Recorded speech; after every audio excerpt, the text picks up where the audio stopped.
मैं शुरुआत करूंगी प्रियंका जी से, जो हमारे साथ इस वक्त मौजूद है, कांग्रेस की प्रवक्ता, और उनसे जानते हैं। प्रियंका जी, जो चर्चा हो रही है वो राष्ट्रपति के अभिभाषण पर धन्यवाद प्रस्ताव को लेकर चर्चा है।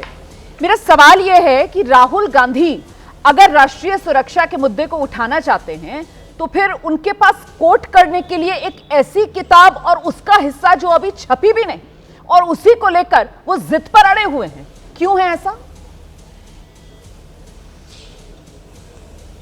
रोमाना जी, जिस किताब का वो जिक्र कर रहे थे वो किताब किसी और ने नहीं बल्कि पूर्व थल सेना अध्यक्ष जनरल एम नारवणे जी ने लिखी थी। मैं पूछना चाहती हूँ कि क्या किसी की किताब को कोट करना वो छपने नहीं देगी राहुल गांधी जी ने? ये भी संसद में कहा और लगातार यही डिस्कशन होता रहा कि वो किताब अभी तक छपी नहीं है।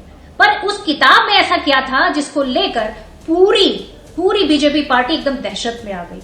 लगातार वहां पर, चाहे वो रक्षा मंत्री जी हो, चाहे गृह मंत्री जी हो, चाहे कानून मंत्री जी हो, जिस तरह लगातार डरे हुए और उस किताब के उन दो लफ्जों के लिए पूरी तरीके से लड़ते हुए दिखाई दिए, उससे तो साफ जाहिर होता है कि चीन को लेकर कहीं ना कहीं भारतीय जनता पार्टी असहज महसूस ठीक है प्रियंका जी, जो सरकार के डर की आप बात कर रही हैं, मैं अभी जवाब ले लेती हूँ। सैयद जफर इस्लाम हमारे साथ मौजूद है। क्या हो गया प्रियंका गुप्ता?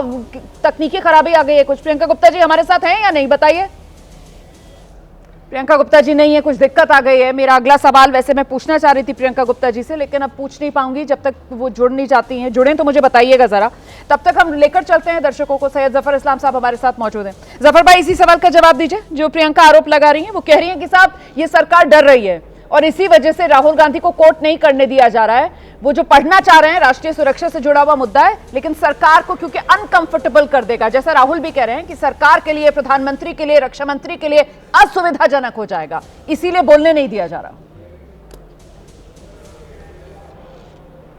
सबसे पहली बात तो वो कह रही थी किसी बुक के बारे में कह रही। कौन सी बुक? कब पब्लिश हुई, कहां पब्लिश हुई, किसने पब्लिश की, कब हुआ, क्या डेट है पब्लिश होने का?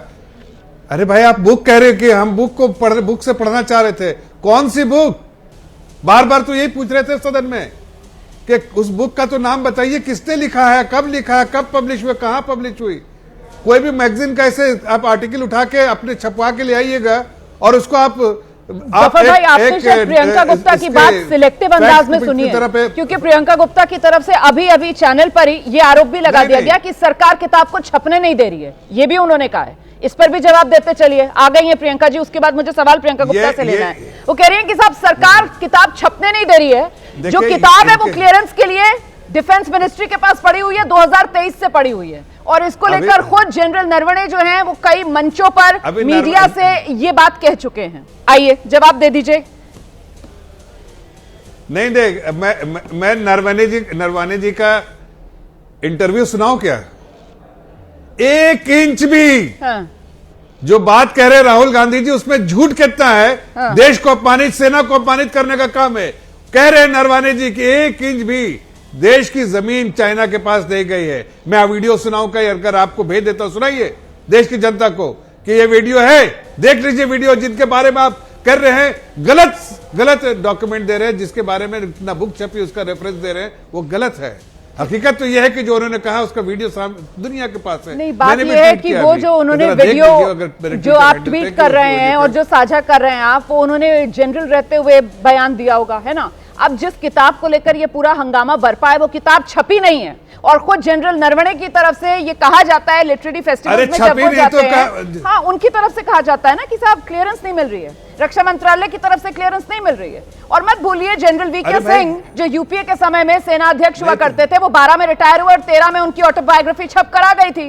लेकिन यहाँ जनरल नरवणे 2019 में रिटायर होते हैं और 2026 में हमें 2023 से किताब पड़ी हुई है उनकी रक्षा मंत्रालय के पास क्लियरेंस के लिए, लेकिन क्लियरेंस नहीं मिला ना। ये फैक्ट है, ये फैक्ट है जो दर्शकों को जानना जरूरी है। मैं आपके पास आ रही हूँ, प्रियंका गुप्ता जी के पास चलते हैं जरा दर्शकों को लेकर।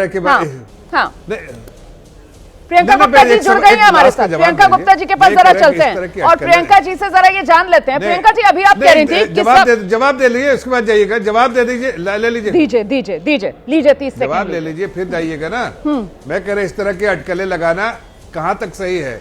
जो बुक के बारे में किसी को जानकारी नहीं है, जो कभी नहीं छपी है, कोई कह दे कि भाई वहां रखी हुई है, अब ये चल रहा है अंडर उसको उसके बारे में जानकारी कुछ है नहीं, हाँ। और उसके वो रेफरेंस आप दें तो सही नहीं है, पब्लिश होगी, आप उसका रेफरेंस दीजिए। ठीक है, उसको ये जो शब्द इस्तेमाल किया है सैयद जफर इस्लाम साहब ने, अटकल, लिया गया। नहीं, सैयद जफर इस्लाम साहब ने ये जो शब्द इस्तेमाल किया है ना अभी, अटकल, इसी शब्द को लेकर मैं चर्चा आगे बढ़ा रही हूं।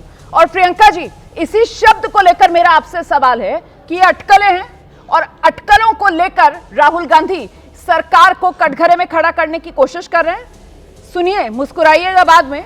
अभी जो आप कह रही थी कि साहब डर सरकार रही है, डर रक्षा मंत्री रहे हैं, डर गृह मंत्री रहे हैं, मेरा सवाल यह है कि अगर ये अटकल नहीं है और अगर वाकई में राहुल गांधी इतने श्योर हैं कि जो वो कहना चाह रहे हैं वो 100% सही है, तो सदन में क्या बाहर आए थे, अभी मीडिया से बात कर रहे थे, मीडिया के सामने पढ़ देते। वो डर लग रहा है उनको भी कि कहीं डेफेमेशन का मामला ना बन जाए, इसीलिए सदन से बाहर आकर, उनकी जबान से नहीं निकला कि वो सदन के भीतर क्या बोलना चाह रहे थे, पढ़ देते ना वो किताब का हिस्सा जो अंदर पढ़ना चाह रहे थे, बाहर आकर पढ़ देते। रोमाना जी, यहाँ पर अभी बीजेपी के प्रवक्ता जो थे वो साफ साफ क्लीन चिट दे रहे, वही क्लीन चिट जो मोदी जी देते आए हैं कि कोई घुसा नहीं है, कोई घुसा नहीं था, ये सारी चीजें तो ये कहते चले आए। पर जब इनके ही सांसद जो तापीर गांव थे, उन्होंने क्या कहा था? उन्होंने कहा था ना कि जो है हमारी जमीन पर कब्जा हो रहा है, और ऐसा नहीं है कि हम कोई किसी जो है सबूत के बिना ही कह रहे हैं। प्रियंका जी, आप इतनी बढ़िया, प्रियंका जी आप इतनी बढ़िया प्रवक्ता हैं, और मैंने हमेशा लिखा है आपके साथ कि आपसे जो सवाल पूछा जाए आप उसका जवाब देने की कोशिश करती हैं, तो कम से कम मेरे सवाल का सीधा जवाब देने की कोशिश कीजिए ना। राहुल गांधी ये जो पन्ना हाथ में पकड़कर सदन के भीतर जो बार बार पढ़ने की जिद पर अड़े हुए थे, जिसकी वजह से आज का दिन तो बर्बाद हो गया, सदन की कार्रवाई तो नहीं चल पाई। मैं ये जानना चाह रही हूं कि वही पन्ना अंदर तो पढ़ नहीं पाए, बाहर आकर पढ़ने में क्या दिक्कत थी? डर था, डर गए राहुल गांधी, क्योंकि राहुल गांधी को भी पता है कि पता नहीं, किताब छपी नहीं है, असलियत में क्या होगा उनको भी नहीं पता, तो सिर्फ और सिर्फ ये कयासबाजी करने की कोशिश कर रहे थे सदन के अंदर। अंदर तो देखिए ना, हम तस्वीर दिखा रहे हैं, बाकायदा वो पन्ने हैं बहुत सारे उनके हाथ में जो पढ़ना चाह रहे हैं, बाहर आकर नहीं पढ़ा, बाहर पन्ने गायब थे। रोमाना जी, पवन खेड़ा जी का ट्वीट देख लीजिए, उन्होंने 2 पन्ने पूरी तरीके से पेस्ट किए हैं और ट्वीट किया गया है, हम डरते नहीं, जो डरते हैं वो उस किताब के छपने नहीं दे रहे हैं, पर हम नहीं डरते। आप कहिए तो मैं पूरा पढ़ के सुना दूं कि उस किताब में क्या लिखा हुआ था। 31 अगस्त 2020 को रात चीन। प्रियंका जी, आप कह रही हैं किताब में क्या लिखा हुआ है? किताब तो छपी नहीं है ना, आप लोग फैक्चुअली रॉन्ग हो जाते हैं। किताब नहीं छपी है प्रियंका जी, आपको कैसे पता किताब में क्या लिखा हुआ है? किताब तो छपने नहीं दे रहे मैडम, छपने नहीं दे रहे, कहिए छपी नहीं, शब्दों में हेर फेर कर रहे हैं, छपने नहीं दे रहे हैं। और दूसरी चीज, चलिए छोड़िए, मैं आ जाती हूँ मेन मुद्दे पर। मैं पूछ रही हूँ कि 21 नवंबर 2025 को पेमा वांगचुक को क्यों पासपोर्ट के लिए रोका गया था? क्यों कहा गया कि आपका पासपोर्ट गलत है? तब भारतीय दूतावास ने उसके लिए जाके इंटरवीन की, और वो कहाँ की? वो की सांघाई एयरपोर्ट पर। क्यों ऐसा कहा गया कि अरुणाचल प्रदेश हमारे देश का हिस्सा नहीं है? और सिर्फ यही नहीं, उनकी फॉरेन मिनिस्ट्री के जो स्पोक्स पर्सन है, उन्होंने ये कहा कि अरुणाचल प्रदेश को यहाँ बैठकर जो पढ़ रही है, राहुल गांधी तो कुछ और बोलना चाहते हैं ना सदन के अंदर। मलूक नागर जी को लेकर आइए स्क्रीन पर। मलूक नागर जी महासचिव है आरएलडी के। मलूक नागर जी बार बार कांग्रेस की तरफ से ये कहा जा रहा है कि साहब राष्ट्रीय सुरक्षा का मुद्दा है, इस वजह से राहुल गांधी कह रहे हैं कि हम इसको उठाना चाहते हैं। उनसे बार बार ये कहा जा रहा है कि साहब आप कैसे इस मुद्दे को उठा सकते हैं, लेकिन वो कह रहे हैं कि ये तो बहुत जरूरी मुद्दा है। आपको क्या लग रहा है इस मुद्दे पर कौन ब्राउनी पॉइंट स्कोर करने की कोशिश में लगा है? मलूक नागर जी। जी देखिए, हमें ये लग रहा है कि अगर राष्ट्रपति के अभिभाषण पे हम लोगों को, सांसद लोगों को आजादी होती है, वो कोई भी मुद्दा कहीं का भी उठा सकते हैं। ठीक है, तो जो घटना 6-7 साल पहली वो लेके आ रहे हैं, जिसकी कोई ऑथेंटिसिटी नहीं है, जिसका कोई अभी तक सर्टिफाइड नहीं है कि वो बात छपी है कि नहीं छपी है, ऐसी स्थिति में जनहित के मुद्दे, देश हित के मुद्दे, लोगों के मुद्दे, गरीबों के मुद्दे, पिछड़ों के मुद्दे, दलितों के मुद्दे, किसानों के मुद्दे उठाने के बजाय 6 सेशन इस 18वीं लोकसभा के चले नहीं, 17वीं लोकसभा के 7 सत्र चले नहीं, अब फिर सदन नहीं चलने दे रहे बगैर किसी चीज के। और जो आप कह रही हैं कि राहुल गांधी डर गए, बार बात नहीं करी, मैं रोमाना जी आपकी इस बात से सहमत नहीं हूं। राहुल गांधी जी दिलेर आदमी है, जब उनको जो कहना होता है वो ठोक के कहते हैं। वो देश की संसद से निकलेंगे, बाहर आके कहेंगे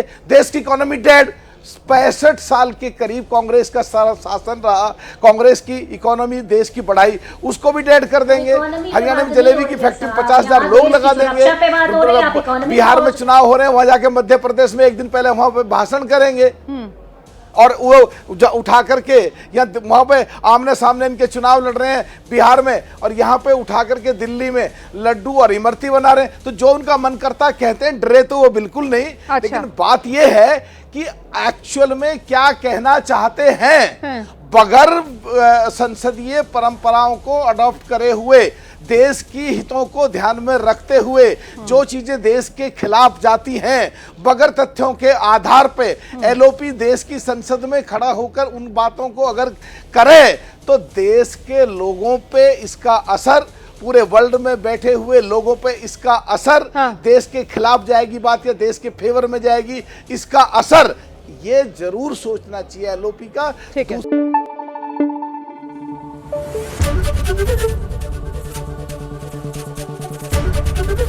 एबीपी न्यूज आपको रखे आगे।